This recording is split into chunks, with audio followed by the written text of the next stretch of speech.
Un autre homme noir qui pense posséder mes rues. Vous n'apprenez jamais. L'officier blanc Stevens s'approche du vieil homme Thomas Walker, 68 ans, sur Broad Street, à Richmond, en train de regarder de l'art sur le trottoir. Montrez-moi votre pièce d'identité maintenant. Pas d'excuse de noir, confus, Thomas demande, officier, quel est le problème, quand je dis aux noirs de montrer leur pièce d'identité, vous obéissez, Thomas tend la main vers son portefeuille. Stevens le pousse violemment. Thomas tombe en arrière. Sa tête heurte le béton. Ses lunettes volent. Ne résistez pas, Thomas gît étourdi. Son portefeuille tombe. Stevens l'ouvre. Son visage devient blanc. La carte d'identité montre des accréditations fédérales rares. Cet homme noir âgé a passé 14 ans comme l'un des esprits juridiques les plus puissants d'Amérique, poursuivant les policiers violents. 50 000 personnes regardent en direct alors qu'un officier blanc attaque celui qui contrôlait la responsabilité policière, révélant 12 ans de secrets et 340 000 $ payés pour faire taire 52 victimes noires. Abonnez-vous pour le voir tout perdre. Thomas suit le même itinéraire du mardi depuis 2 ans après sa retraite. À 68 ans, plus lent mais droit, chaussures cirées, journal plié sous le bras. Sort à 5h15, passe devant la boulangerie, le kiosque à journaux, tourne à gauche sur Broad Street où les briques sont bosselées. S'arrête chez Morrison pour un décaféiné, prescription du médecin. Sa fille Sarah dit que le rituel compte plus que la caféine. Sa femme disait que la justice n'est pas seulement dans les tribunaux, mais aussi dans les rues, elle est partie depuis 3 ans. Thomas entend parfois sa voix, se reprend avant de se souvenir. Il ne pense guère aux vieux jours. Les touristes et étudiants ne le reconnaissent plus. Juste un vieil homme avec son journal et son décaféiné, ce qui lui convient, le café sans la cannelle et l'espresso, murmure de conversation. Il s'assoit dans un coin. Regarde la rue, lit des éditoriaux qu'il conteste souvent. La lumière d'automne traverse les chênes, septembre en Virginie. Les bus scolaires grondent, un musicien de rue joue. Thomas termine son café, laisse la monnaie exacte. La petite fille de Patterson au comptoir sourit, sans le connaître. 17h38, il monte sur Broad Street. Journal sous le bras. Étirement de l'après-midi. Peut-être bibliothèque, peut-être maison. Aujourd'hui semble normal jusqu'à ce que ça ne le soit plus, il s'arrête devant un artiste de trottoir dessinant le palais de justice. Apprécie la lumière sur les colonnes. Main dans les poches, 30 secondes. La rue est animée, promeneurs de chiens. Adolescents en skateboard, gens rentrant chez eux. Il ne remarque pas la voiture de patrouille ralentir, l'officier descendre, les pas s'approcher. Monsieur. Voix nette.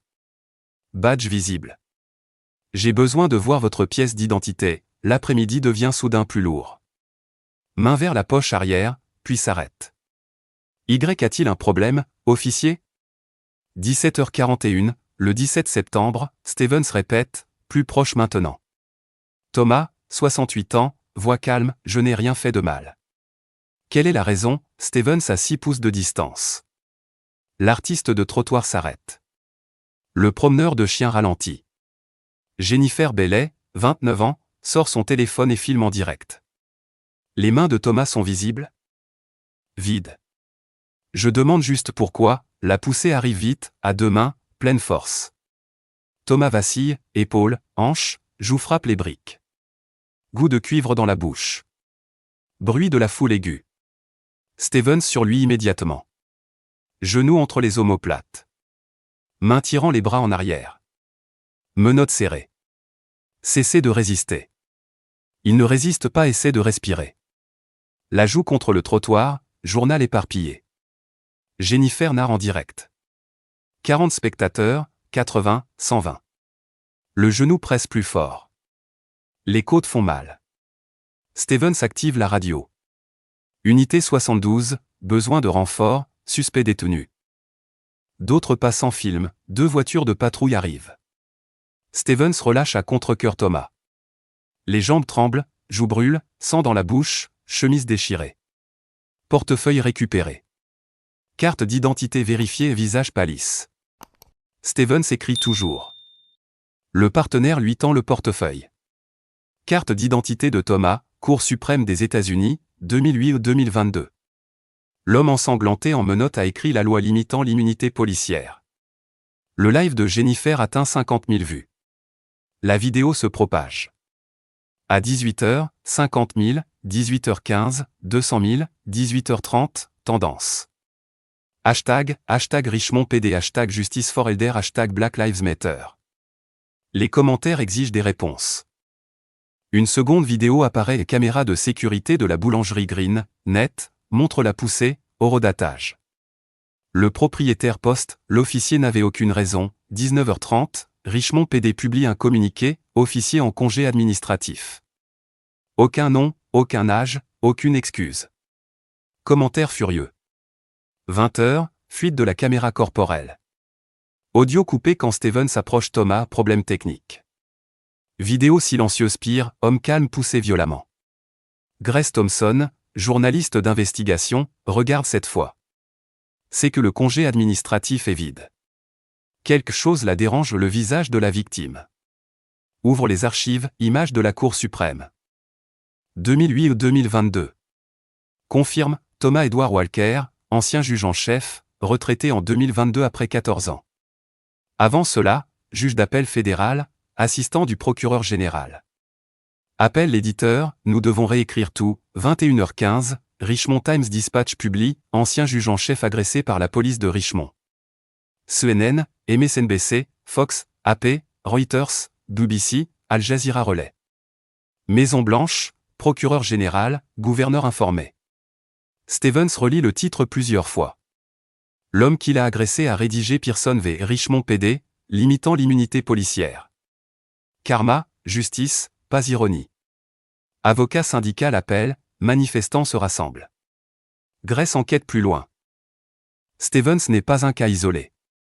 Le pays connaît Thomas Walker, nom, visage, histoire. Mais de plus grandes révélations arrivent, 23h30, une mise à jour de la première page, ancien juge en chef des États-Unis jeté à terre par la police de Richmond. D'abord numérique, puis papier. L'histoire explose mondialement. Les chaînes d'infos interrompent leur programme. CNN peine à lire le texte. MSNBC diffuse la vidéo silencieuse puis portrait. Fox secoué. Minuit, toutes les chaînes en route pour Richmond. Camions satellites alignés. Déclaration de la Maison Blanche. Président informé, l'administration souligne la procédure régulière tout en notant la gravité des accusations. DOJ surveille la situation. Traduction, nous regardons. Une heure plus tard, le DOJ publie un communiqué plus ferme, violation des droits civils, si avérés, seront poursuivis pleinement. Traduction, nous arrivons, au QG de la police de Richmond, la panique remplace la défense. Ce n'est pas juste un bad buzz ou une vidéo virale, c'est une crise constitutionnelle sur les réseaux sociaux. Le capitaine Walsh appelle Stevens dans son bureau. Dis-moi que tu avais un motif probable. Dis que le suspect résistait. Dis quelque chose, l'avocat de Stevens intervient, mon client invoque son droit de garder le silence. Walsh, saviez-vous qui c'était? Stevens, non. J'ai vu un vieil homme noir refusant d'obéir. Les mots pendent dans l'air. 5 contrôles similaires au cours de l'année précédente, tous des hommes noirs âgés dans le même quartier. Le schéma est clair, chez Thomas Walker, la sonnette ne cesse de retentir, journaliste, équipe de tournage, voisins. Sa fille Sarah réserve un vol d'urgence. Les anciens assistants juridiques inondent les groupes de messages. Thomas s'assoit dans son bureau, la chaise où il rédigeait ses avis juridiques. Les côtes lui font mal, les poignets marqués par les menottes. Mais ce n'est pas la douleur, c'est le visage de Stevens. Reconnaissance devenant peur, pas remords. Son téléphone vibre sans arrêt, sénateur, gouverneur, faculté de droit offrant leur soutien, bâtiment à son nom. Il le retourne face contre table. Il ne veut pas être un symbole, juste marcher sur Broad Street sans être poussé. 3h du matin, Sarah appelle, je rentre à la maison. Ne discute pas, il n'argumente pas dehors, une camionnette de presse est en attente, caméra prête. Le pays connaît Thomas Walker, mais pas l'histoire que Grace Thompson s'apprête à dévoiler, 12 autres affaires, un système protégé, des schémas d'abus. Grace appelle Julian Davis, ancien agent du FBI et enquêteur indépendant sur la fraude policière. À 7h, il est à son bureau avec café et ordinateur portable rempli de bases de données. Il commence par le dossier du personnel de Stevens via FOIA, très caviardé, mais les numéros de plainte sont visibles. Julian recoupe les numéros de dossier, code d'enquête. 12 plaintes, 2015-2024, toutes victimes noires ou brunes, toutes rejetées. Aucune n'a été retenue. Raison, preuves insuffisantes, non-respect par le suspect, usage de la force justifié. Grace écoute Julien lire les résumés, nez cassé, fracture du poignet, côte fêlée, chaque plainte rejetée, même mot, non-conformité, sécurité de l'officier, force appropriée au point. Après 2022, le dossier de Stevens devient vierge pas parce qu'il a changé, mais parce que les archives ont été effacées. Les métadonnées montrent des fichiers supprimés, sans sauvegarde. Julien les récupère sur des disques secondaires, serveurs de sauvegarde, archives email de sous-traitants. Tout, formulaire de plainte, déclaration de témoins, rapports médicaux, tous rejetés mais conservés hors site. Même les emails révèlent une stratégie. 15 mars 2024, président du syndicat de police envoie un mail au directeur de la ville, nous devons réduire le nombre de plaintes avant l'élection. Règlement silencieux, NDA, fonds discrétionnaire. Grace lit 3 fois, c'est une politique, une stratégie, une conspiration. Julien retrace les fonds, 8 règlements en 3 ans, 340 000 $ payés pour enterrer les affaires avant plainte officielle, NDA signé, tout caché. Thomas Walker est le premier cas qu'ils n'ont pas pu enterrer. 50 000 personnes ont regardé en direct. Grace construit une base de données, nom des victimes, date, résultats, montant des règlements. Elle voit un système conçu pour protéger les officiers, pas les citoyens. À midi, elle a 30 pages de documentation. À 14 h, Julien vérifie tout. À 16 h, ils ont une histoire plus grande qu'un seul policier corrompu, un système broyant les plaintes. Faisant taire les victimes, opérant au grand jour depuis des années. Grace appelle son rédacteur, 72 heures pour la révision légale, ça va faire tomber le département. Au Richmond PD, le capitaine Walsh reçoit un appel, Times Dispatch fouille dans les vieilles plaintes, emails internes. La pression monte. Le président du syndicat de police, Anthony Reid, tient une conférence à 10 h, les officiers prennent des décisions en une fraction de seconde. Stevens a suivi le protocole, l'usage de la force était justifié. Reporté, dans quelles circonstances? Il regardait de l'art sur le trottoir. Reid, l'enquête révélera les détails.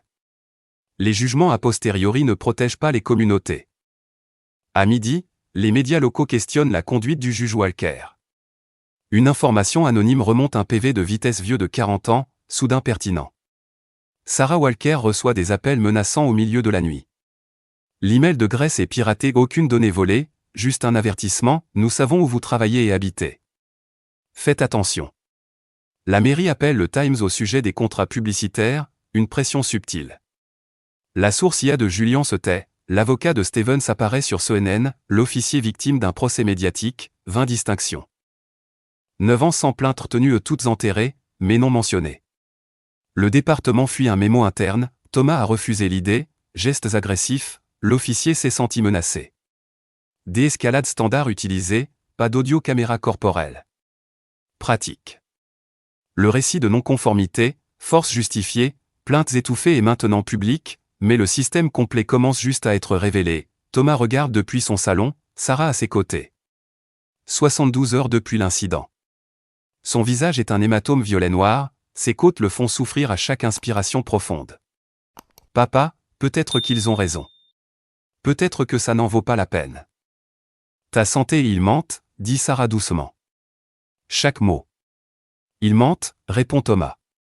Je sais, mais ils sont puissants. Avocat, syndicat. J'ai passé 14 ans à la Cour suprême. Le pouvoir ne rend pas juste. Il rend juste bruyant. Même lui semble fatigué. De l'autre côté de la ville, Grace est avec son rédacteur. Nous avons les emails, les règlements, tout. Mike se frotte les tempes. Leurs avocats vont nous bloquer des années. Diffamation, découverte.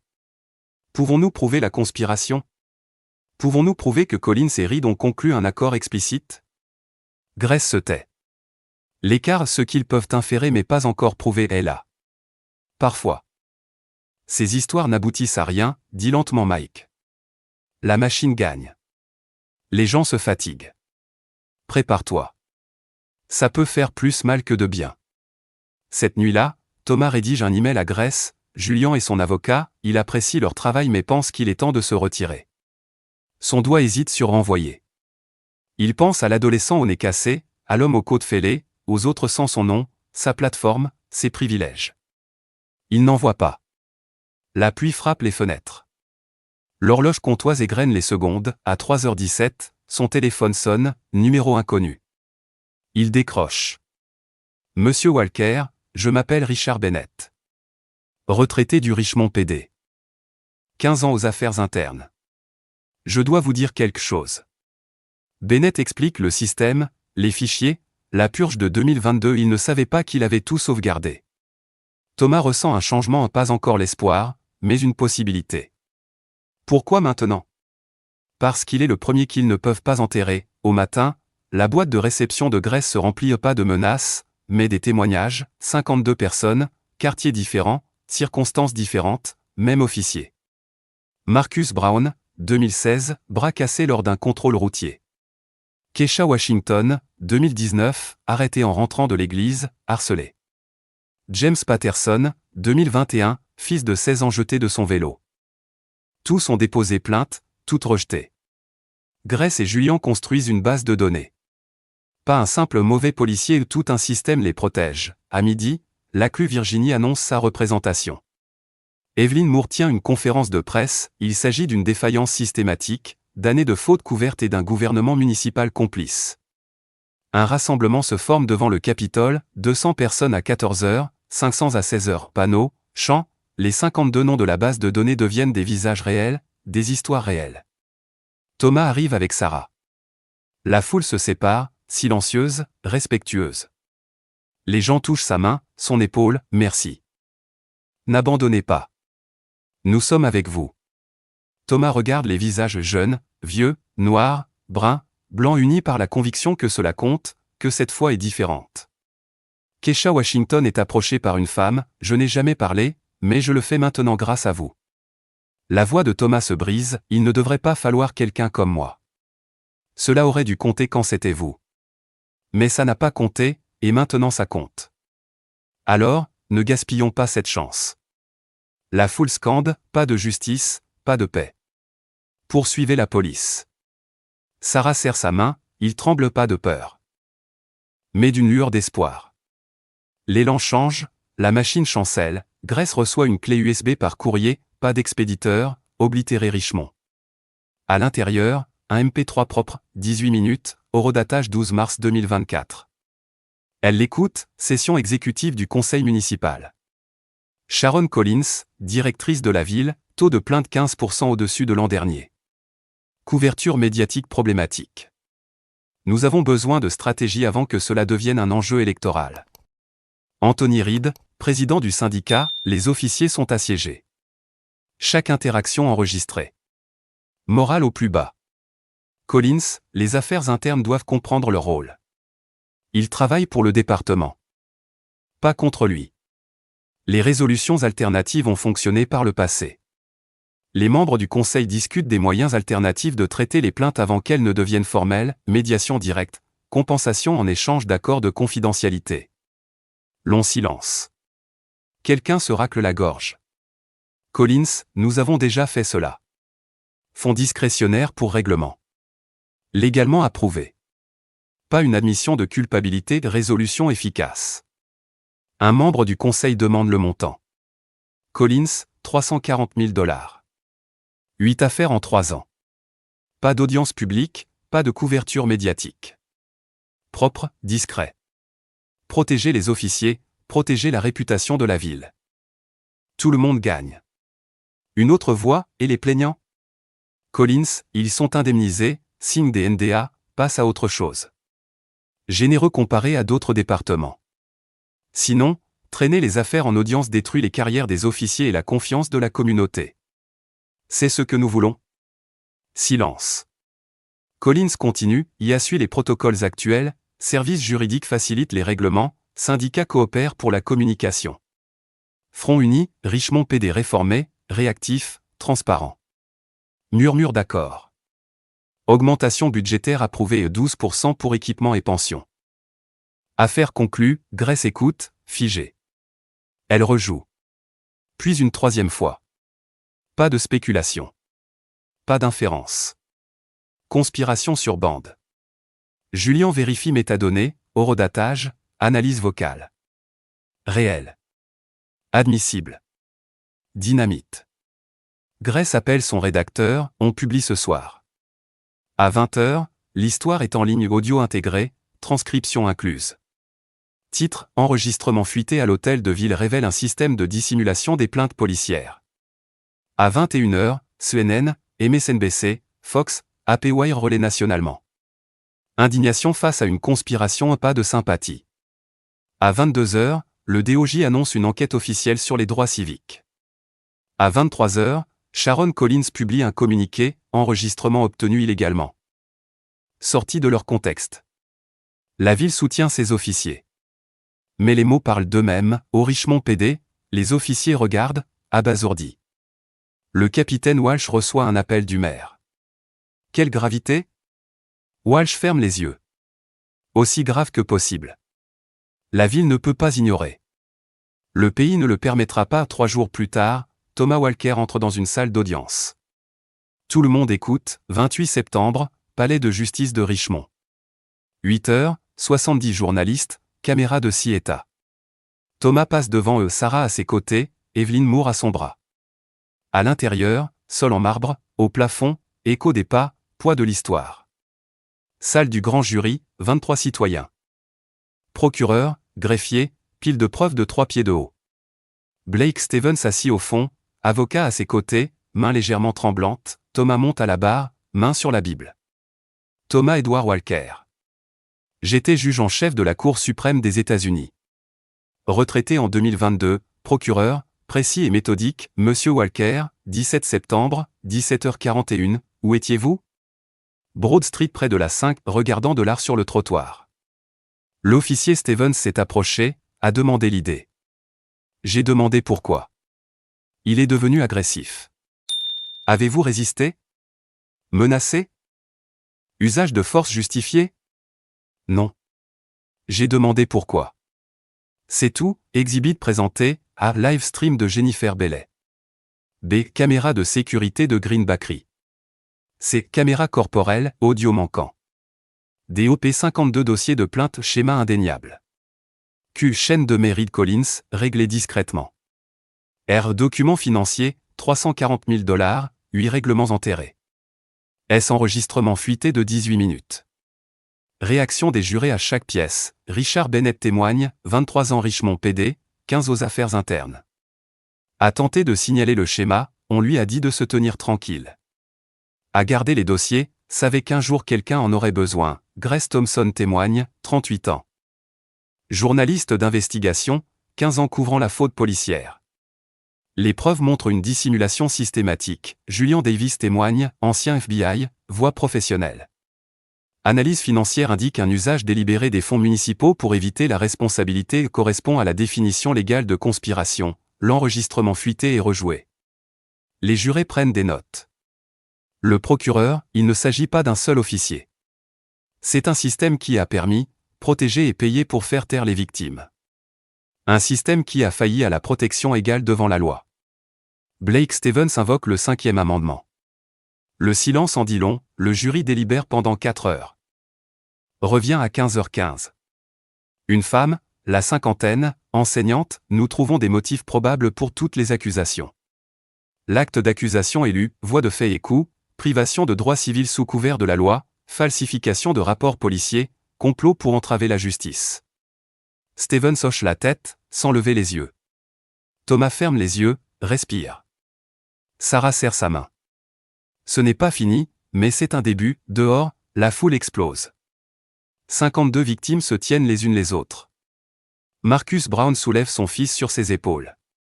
Keisha Washington s'effondre contre sa sœur.